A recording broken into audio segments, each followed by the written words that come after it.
اعوذ باللہ من الشیطان الرجیم بسم اللہ الرحمن الرحیم وَلَقَدْ جِئْنَاهُمْ بِكِتَابٍ، ہم ان کے پاس ایسی کتاب لائے۔ کن کے پاس؟ ان کے پاس ہم لائے کتاب۔ کن کے پاس؟ مشرکین کے پاس۔ اب تک ذکر ہو رہا تھا، اوپر آپ نے دیکھا ان لوگوں کا جنہوں نے قرآن مجید کا انکار کیا، اس کا نتیجہ سامنے آیا، اور ان لوگوں کا بھی بیان تھا جو قرآن پر ایمان لائے اور اچھا انجام دیکھا۔ تفصیلات پیش کی گئیں۔ اب پھر گویا کہ رخ ہو گیا مشرکین کی جانب، اب دنیا میں آ گئے۔ کیا کہہ رہا ہے؟ ہم نے ان کے سامنے کتاب پیش کی، ایسی بھی کتاب فصلناہ، جس کو ہم نے کھول کر بیان کیا۔ کھول کر بیان کیا کیا مطلب؟ واضح کر دیا۔ کوئی بات ایسی نہیں ہے جس میں جو ہے پیچیدگی ہو، الجھاؤ ہو۔ کوئی ایسی بات نہیں ہے جس کو انسان نہ سمجھ سکے۔ بکتاب فصلناہ، اس کی خبریں جو ہے کیا ہیں؟ واضح ہیں۔ اس میں جو دلائل دیے گئے ہیں، خواہ آفاقی ہوں، انفسی ہوں، تاریخی ہوں۔ آفاقی، انفسی، تاریخی دلائل سمجھ گئے ہوں گے آپ لوگ۔ آفاقی کا مطلب یہ ہے جو کائنات میں مشاہدے میں آتی ہیں، وہ دلائل، سورج ہے، چاند ہے، ستارے ہیں، ہوائیں ہیں، زمین ہے، آسمان، یہ سب آفاقی دلائل ہیں۔ انفسی دلائل کیا ہیں؟ انسان کی فطرت کو پیش کیا ہے۔ تو آپ دیکھیں گے اس میں آفاقی دلائل بھی ہیں، فطری دلائل بھی ہیں، یا انفسی دلائل بھی ہیں، اور اسی کے ساتھ تاریخی دلائل بھی ہیں۔ دلائل کو ہم نے کھول کر بیان کر دیا ہے۔ علی علم، علی علم کا مطلب کیا ہے؟ علی علم مولانا صاحب کیا ہے؟ علم کی بنیاد پر۔ ٹھیک ہے ترجمہ، مولانا امین صاحب کیا ترجمہ ہے بھائی؟ علی علم، علم کامل سے۔ مولانا احسن بیان، ٹھیک، علم کامل سے، ٹھیک ہے ترجمہ اچھا ہے۔ دیکھیے ان کا تو ڈھونڈنا دیکھیں مشکل ہے تھوڑا، ہے نا، تھوڑا مشکل ہے ڈھونڈنا۔ آپ کیا ہے؟ یہاں پہ بھی جس کی تفصیل ہم نے علم سے کی، علم سے کی، ٹھیک ہے۔ علی علم، دیکھیں علم کامل، ایک کامل کہاں سے لے آئے؟ ایک کامل کہاں سے لگا؟ علم ہے، کامل کہاں سے لگ گیا؟ جی نہیں، ایسا نہیں ہے۔ علم دیکھیے نکرہ ہے، ہم نے پیچھے بتایا جب نکرہ لفظ آتا ہے اس میں کمال کا مفہوم، بلندی کا مفہوم، وسعت کا مفہوم پیدا ہو جائے گا۔ ہم لے آئے، اس کی تفصیلات پیش کی، اور ہم نے ان کو ایک ایسی کتاب پہنچا دی ہے جس کی تفصیل ہم نے علم قطعی کی بنیاد پر کی ہے۔ امین صاحب، ہاں، علم قطعی کی بنیاد پر کی ہے۔ علی علم، ہم نے اس کو تفصیل بیان کی۔ کیوں تفصیل بیان کی؟ کیونکہ ہم عالم ہیں، ہم ہی جانتے ہیں۔ علی علم، علم کی بنیاد مطلب کیا ہے؟ اللہ کہہ رہا کہ علم رکھتے ہیں ہم، علم کی بنیاد پر ہمیں معلومات ہے، انسان کی ضروریات کا علم ہے، انسان کی نفسیات کا علم ہے، کائنات کیا ہے، زمین کیا ہے، آسمان کیا ہے، مخلوقات کیا ہیں، پھر ان میں انسان کا مرتبہ کیا ہے، ہم جانتے ہیں۔ تو ہم نے ایسی کتاب پیش کی جس کے اندر سب کی تفصیلات ہیں۔ کیوں؟ کہ ہم کو تفصیلات کا علم ہے۔ ہدن، ہدن کیا مطلب؟ ہدن ہدایت، کون ہدایت ہے؟ قرآن۔ قرآن ہدایت ہے۔ ہم نے سورہ انعام میں بتایا تھا ہدن و رحمہ۔ حافظ نسیم صاحب، ہدن و رحمت دونوں جب ایک جگہ آ جائیں تو کیا مفہوم ہوتا ہے؟ ایک دنیاوی اور دوسرا اخروی۔ ابھی بات واضح نہیں ہوگی۔ الیاس صاحب جونیئر بولیے آپ، ہدم و رحمہ جب دونوں ایک ساتھ آ جائیں کیا مطلب ہوتا ہے؟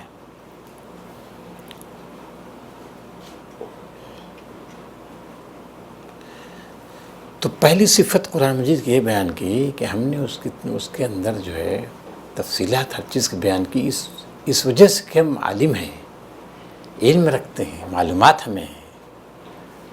دوسری بات یہ ہے کہ وہ ایسی کتاب ہے جس کے اندر ایسی کتاب ہے جس کے اندر ہدایت ہے، رہنمائی ہے، اور ایسی کتاب ہے جس کے اندر ان لوگوں کے لیے رحمت ہے جو ایمان لاتے ہیں یا ایمان لانا چاہتے ہیں، دونوں ہو سکتا ہے۔ ایمان لانے والوں کے لیے یعنی جو پہلے سے ایمان لا چکے ہیں ان کے لیے یہ کتاب ہدایت کا سرچشمہ اور رحمت کا خزانہ ہے۔ ہدایت ملتی ہے، رحمت ملتی ہے۔ تو جیسا کہ انہوں نے بتایا، الیاس صاحب نے، ہدایت ملتی ہے کیا مطلب؟ خدا کے معنی، خدا معنی ہدایت، تو ہدایت سے مراد کیا لیتے ہیں آپ؟ یعنی رہنمائی۔ رہنمائی کس کو کہیں گے؟ زندگی گزارنے کا راستہ، صراط مستقیم، اسی کو کہیں گے صراط مستقیم۔ جیسا آپ اہدنا الصراط المستقیم کے بعد کیا؟ ذالک کتاب لا ریب فیہ ھدی للمتقین۔ یہ صراط مستقیم ہے، ہدا ہے، یہ کتاب ہے، ہدا ہے، ہدایت نامہ ہے۔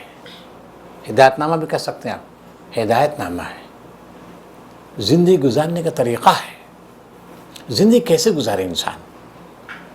زندگی گزارنے کا طریقہ ہے۔ جمیل صاحب، کیا مطلب زندگی گزارنے کا طریقہ ہے؟ اللہ کے احکامات کی تابعداری کرنا۔ صرف اس کا تعلق نماز سے نہیں ہے، صرف اس کا تعلق روزے سے نہیں ہے، صرف اس کا تعلق زکوٰۃ سے نہیں ہے، جی صرف اس کا تعلق مساجد سے نہیں ہے، بلکہ اس کا تعلق زندگی کے تمام گوشوں سے ہے۔ یہ عبادات بھی اس میں شامل ہیں، عبادات کے لیے اس رہنمائی دی ہے، معاملات کے لیے بھی رہنمائی دی ہے، سیاست و معاشرت اور تہذیب و تمدن کی بھی رہنمائی اس میں ملتی ہے۔ تو پوری زندگی کی رہنمائی ہے اس میں۔ یہ نہیں ہے کہ صاحب چند چیزیں ہیں بس نماز کیسے پڑھ لیں اور زکوٰۃ، بس ایسا نہیں ہے۔ صرف مذہبی امور نہیں ہے، مذہبی نہیں، عبادات بھی ہیں، معاملات بھی ہیں، کاروبار بھی ہے، تجارت بھی ہے، زندگی کی ساری چیزیں اس میں آ گئی، سب کی رہنمائی میں ہدن۔ بعض لوگ یہ سمجھتے ہیں بس یہ اس کی ضرورت نہیں، بس ہدایت ہے، اور انہوں نے محدود معنی میں لے لیا، قرآن مجید کو محدود معنی میں سمجھتے ہیں۔ نتیجہ یہ ہوتا ہے بہت سے لوگوں نے بس وہی جیسا پیچھے بتایا تھا، بس یہ کیا ہے، کچھ برکت کی کتاب ہے، صرف برکت کی کتاب ہے، پڑھ لیا تھوڑا بس لپیٹ کر رکھ دیا اور کچھ نہیں، بغیر سمجھے بوجھے پڑھنا بھی سمجھتے ہیں کہ بس بغیر سمجھے بوجھے پڑھ لیا، سمجھتے ہو گیا کام۔ یہ ہدایت، یہ ہدایت نامہ ہے، تو ہدایت نامہ کب سمجھ میں آئے گا؟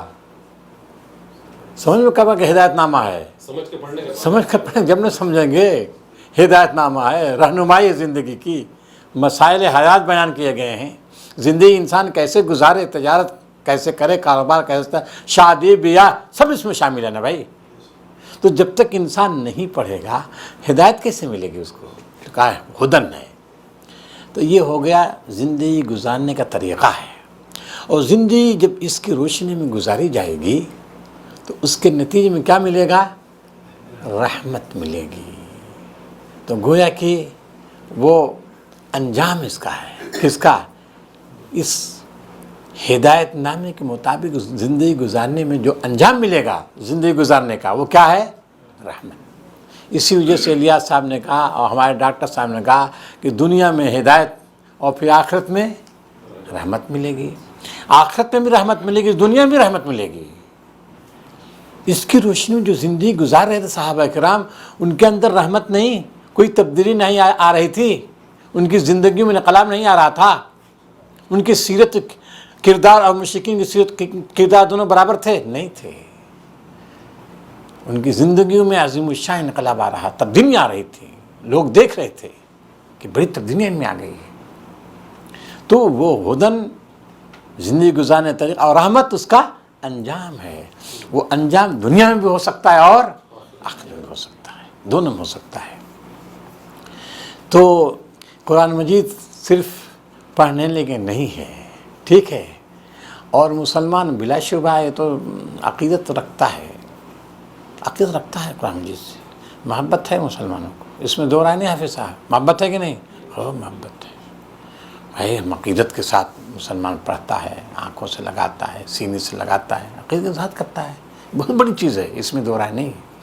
لیکن اس سب کے باوجود جیسے اقبال نے کہا ہے نا، کیا کہا ہے، نماز و روزہ و قربانی و حج سب باقی، تو باقی نہیں ہے. نماز و روزہ و قربانی و حج سب باقی ہے، تو باقی نہیں ہے. تو باقی کیسے رہے گا؟ جب تمہارا قرآن مجید سے گہرا لگاؤ ہو جائے گا. گہرا لگاؤ کا مطلب کیا؟ عقیدت تو ہے، محبت تو ہے، اور اس کو بہت اونچی جگہ رکھتے ہیں ہم، جی چوم کر رکھ دیتے ہیں اونچائی پر. تو عقیدت تو ہے، محبت ہے، لگاؤ تو ہے جی. لیکن اقبال کہتا ہے نماز و روزہ و قربانی و حج سب باقی ہے، تو باقی نہیں. تو کیسے باقی رہے گا؟ جب تمہاری زندگی اس کے سانچوں میں ڈھل جائے، سانچوں میں ڈھل جائے. یہ تجارت بتاتی ہے، کاروبار بتاتی ہے جی، معاملات بتاتی ہے، نقشے زندگی پیش کرتی ہے پورے طور پر. تو اب جب تک اس کی روشنی میں زندگی نہیں گزرے گی تو یہ کتاب نہ تو ہمارے لیے ہدایت بن سکتی ہے اور نہ رحمت بن سکتی ہے. اب ان کی جانب پھر حل ینظرون الا تاویلہ پڑھیے. اب کیا یہ لوگ اس کے سوا کسی اور بات کے منتظر ہیں کہ وہ انجام سامنے آ جائے جس کی یہ کتاب خبر دے رہی ہے.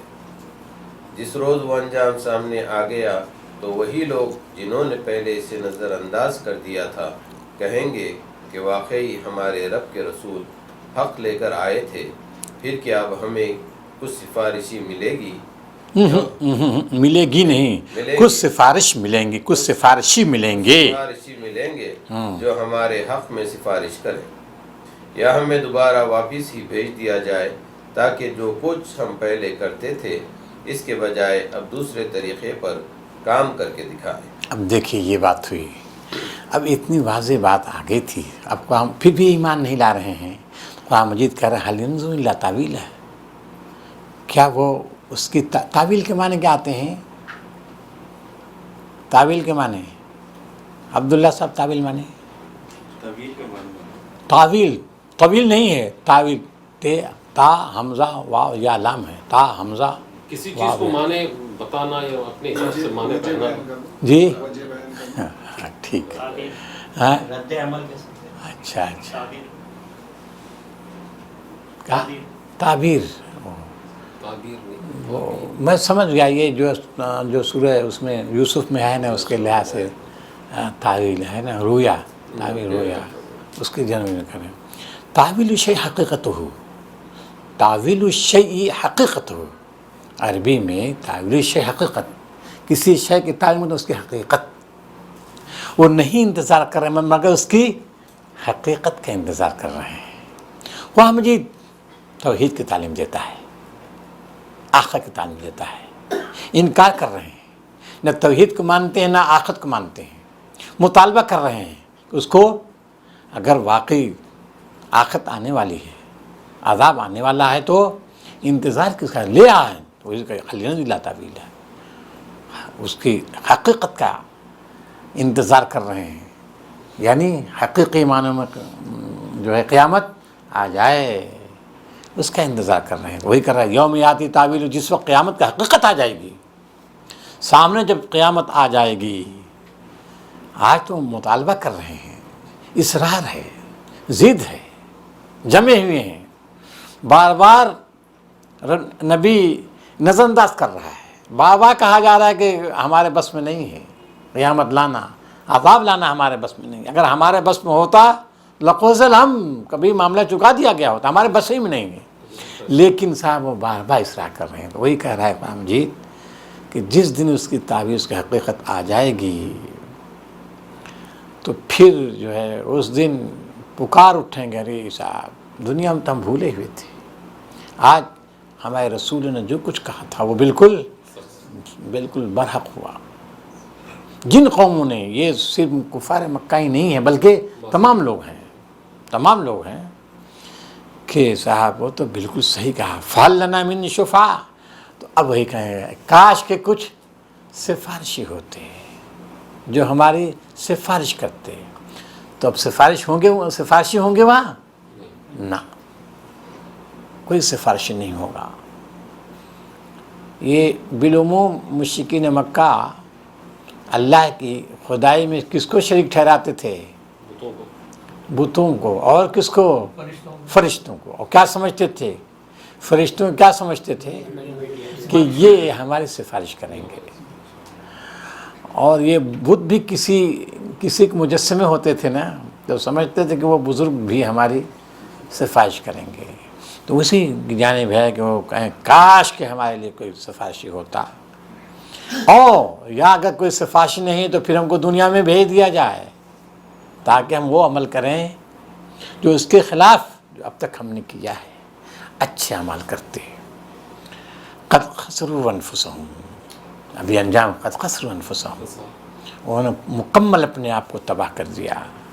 وضل عنہم ما کانوا یفترون، اور جن جن ہستیوں کو اللہ کی ذات و صفات میں شریک ٹھہرا سب غائب ہو جائیں گے، کوئی سامنے آنے والا نہیں ہے۔ تو ان کا انجام نہایت حسرتناک ہوگا، بھیانک حسرتناک ہو جا، اب کوئی ان کے سامنے کامیابی کی راہ نہیں نکلے گی۔ چلیے اب آگے۔ در حقیقت تمہارا رب اللہ ہی ہے جس نے آسمانوں اور زمین کو 6 دنوں میں پیدا کیا، پھر اپنے تخت سلطنت پر جب جلوہ فرما ہوا، جو رات کو دن پر ڈھانک دیتا ہے اور پھر دن رات کے پیچھے دوڑا چلا آتا ہے، جس نے سورج اور چاند اور تارے پیدا کیے، سب اس کے فرما کے تابع ہیں۔ خبردار رہو، اسی کی خلق ہے اور اسی کا امر ہے، بڑا بابرکت ہے اللہ، سارے جہانوں کا مالک و پروردگار۔ بس رب کے معنی کیا آتے ہیں؟ روزی دینے والا، پالنہار، روزی دینے والا، دونوں معنی ایک ہی ہو گیا تقریباً۔ بولیے صاحب، پالنہار معنی پالنے والا، روزی دینے والا۔ ہار معنی ہار روزی، میرا خیال ہے کہ وہ ہار جو غیرہ جو ہے اسی معنی میں، ہاں پالنہار روزی دیتا ہے، پالتا پوستا ہے، یہ رب کے معنی۔ ٹھیک، یہ معنی بھی ہے، ٹھیک ہے نا، یہ معنی بھی ہے۔ رب بڑا جامع لفظ ہے قرآن مجید کا۔ سورہ فاتحہ کی تفسیر اگر آپ کو یاد ہو کہ ہم نے بتایا تھا، رب نہایت جامع لفظ ہے۔ جامعیت ہی کی بنیاد پہ آپ دیکھیں گے کہ جو پہلی سورہ ہے جو نازل ہوئی غار حرا میں، وہ چند آیات پر مشتمل تھی، 5 آیات ہیں۔ اس میں جو اللہ تعالیٰ جو صفت ہے کیا؟ اقرا بسم ربک، یہی رب ہے۔ اور ہم نے یہ بتایا تھا سورہ فاتحہ جو پہلی سورہ ہے، جب آپ کھولیں گے قرآن مجید، الحمدللہ ہے، اور آپ کو بتایا تھا کہ یہ 2 آخری صورتیں جو ہیں بالکل قرآن میں آخر میں، قل اعوذ برب الفلق، قل اعوذ برب الناس، تو یہ تو چند وہ ہیں، ورنہ پورے قرآن مجید میں آپ دیکھیں گے یہ صفت حاوی ہے، یہ صفت ہے، بار بار اس کا تذکرہ، بار بار تذکرہ۔ اور ہم نے عرض کیا تھا کہ یہی صفت جس کے صرف قرآن میں ان الذین قالوا ربنا اللہ ثم استقاموا، جنہوں نے کہا ہمارا رب اللہ پھر جم گئے، کسی اور صفت کو نہیں پیش کیا، اسی صفت کو پیش کیا ہے۔ تو یہ صرف پالنہار کا معنی نہیں ہے، پالنہار بھی شامل ہے۔ تو رب اس ہستی کا نام ہے، یا بھائی، رب اس ہستی کا نام ہے جو اپنے مربوب کو ہر قسم کے وسائل و ذرائع فراہم کرتا ہے تاکہ اس کو ترقی کی راہیں ملیں، ہاں ان ساری چیزوں سے روکتا ہے جو اس کی ترقی کی راہ میں رکاوٹ بنتی ہیں۔ رب وہ ہستی ہے جو انسان کو وہ سارے وسائل و ذرائع فراہم کرتا ہے جو اس کے لیے ترقی کا ذریعہ ہیں، اور ان سارے وسائل یا ان رکاوٹوں کو دور کرتا ہے جو اس کی انسانیت کی راہ میں کیا ہیں، رکاوٹ ہیں، حائل ہو جاتے ہیں۔ تو سب کا مجموعہ ہے یہ۔ انسان جن جن چیزوں کے محتاج ہے وہ سب دیتا ہے اس کو۔ انسان پانی کا محتاج دیا، انسان زمین کا محتاج تھا، زمین دی، آسمان کا محتاج تھا، آسمان دیا، چاند کا محتاج تھا، چاند دیا، سورج دیا، ستارے دیے، ہوائیں دی، جی غلہ دیا، سب دیا۔ کیوں دیا؟ وہ رب ہے۔ لیکن قرآن مجید کہتا ہے وہ رب ہے جس طرح تمہارے اس مادی ضرورت کا انتظام کیا ٹھیک اسی طرح روحانی ضرورت کا اس نے انتظام کیا ہے. کیوں؟ وہ رب ہے، وہ رب ہے. اسے کہا ان ربکم اللہ الذی، ان ربکم اللہ الذی، تمہارا رب وہ ہے جس نے زمین آسمان کو پیدا کیا. یہی نا، زمین آسمان پیدا کیا، رب ہے. ضرورت تھی تم کو تو اس کی ربوبیت کا تقاضا تھا. انسان کو پیدا کرنے سے پہلے زمین آسمان کی تخلیق کی. کیوں؟ رب تھا وہ. اگر زمین نہ ہوتی تو انسان کہاں ٹھہرتا؟ ایک بالش جگہ تو نہیں تھی. تو ربوبیت تھی اس کی، یہ ربوبیت کا تقاضا ہے. اس نے زمین کو پیدا کیا، آسمان کو پیدا کیا. البتہ زمین آسمان کی پیدائش سے جو کرا فی ستۃ ایام، کتنے دنوں میں؟ 6 دنوں میں. وہ تو کن فیکن کہہ دیتا بھائی. 6 دن کیوں لگائے؟ 6 دن کیوں لگائے؟ بولیے 6 دن کیوں لگائے؟ اب جگہ جگہ دیکھے قرآن جی کہتا فی ستۃ ایام، 6 دنوں پیدا کیا. جی تو اب 6 دن سے مراد یہ ہمارا جو دن ہے جو ہم جس میں گزر رہے ہیں 24 گھنٹے کے رات دن سب ملا کر ہو رہے ہیں، وہ دن مراد ہے؟ نہیں جی، وہ دن اللہ تعالیٰ کی وہی جانتا ہے. مراحل تو اس بنیاد پر کہتے ہیں ہمارے مفسرین کے 6 ادوار مراد ہیں. 6 دن نہیں، 6 ادوار ہیں. ادوار کیا ہوتا ہے؟ 6 زمانہ ہے. اور مولانا مودودی صاحب، امام امین صاحب مقال میں پیریڈ کہا ہے اس کو. مولانا مودودی نے بھی یہی کہا. پیریڈ استعمال کیا ان لوگوں نے. ادوار، سورج بھی جب بنا تو دن اور رات کا تصور کہاں سے آیا ہے؟ دوبارہ 24 گھنٹے. ہاں تو وہ تو بات، تو پیریڈ مراد ہے، وہ زمانہ مراد ہے. وہ 6 زمانے کتنے دن؟ اور یہ 6 زمانہ 6 دور کیوں کہتا ہے؟ سوال یہ ہے بھائی، کن فیکن سے پیدا کر سکتا تھا، 6 دور کیوں کہا؟ بولیے. اس وجہ سے کہا کہ کائنات یہ یوں ہی نہیں پر بڑے انتظام کے ساتھ نہایت کامل منصوبے کے ساتھ پیدا کیا گیا. پلاننگ کے تحت منصوبہ کار فرما تھا، یوں ہی نہیں، منصوبہ تھا. منصوبے کے تحت اس کائنات کو پیدا کیا ہے. باطلا تو منصوبہ کار فرما رہا ہے. چلیے ثم استوى على العرش، پھر کیا ہوا؟ پھر اپنے تخت سلطنت پر جلوہ فرما ہوا. پھر تخت سلطنت پر جلوہ فرما ہوا. استوا کے معنی کیا آتے ہیں؟ استوا کے معنی جانتے ہیں آپ لوگ؟ عبد القدیر صاحب، استوا کے معنی؟ ہاں برابر. آپ دیکھتے ہیں کہ ہر امام جو ہے نا استو واعتدلوا وتراصوا، یہ سب جملے سنتے ہیں استو یعنی برابر ہو جائے. تو یہاں ظاہر وہ معنی نہیں ہے نا. استوا اللہ تعالیٰ کی صفت ہے نا. استوا مستوی ہے عرش پر. عرش مانے متمکن ہے نا. ٹھیک ہے، متمکن بہت گاڑی اردو ہے. متمکن اب اس کو سمجھتے رہیے آپ. بولیے متمکن، وہ تو اور پیچیدہ ہے نا. متمکن کیا مطلب؟ جو ہے بتا رہا ہوں، بات تشریح کیجیے اس کی، ہمارے تو سمجھ میں نہیں آیا. متمکن، ٹھیک ہے ٹھیک ہے.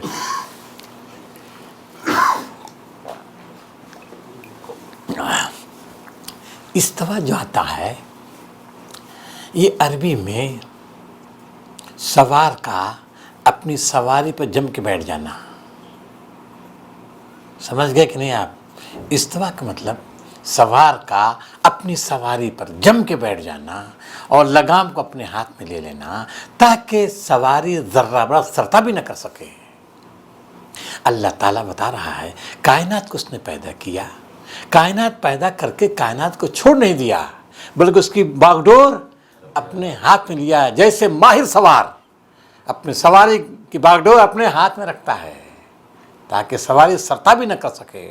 گویا کہ اس پوری کائنات کے انتظام خود چلا رہا ہے، کہیں بیٹھ نہیں گیا ہے.